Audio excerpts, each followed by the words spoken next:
Ito ang aking kwento na siguradong makaka-relate ang lahat.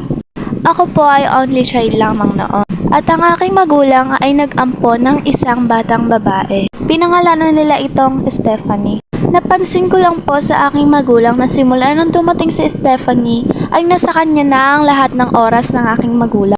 At kaso ni minsan hindi po nila ako binigyan ng time.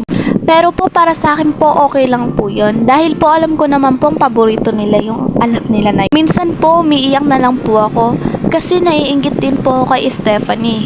At simula po na nangyari iyon ay nawawala na din po ako ng gana na kausapin sila.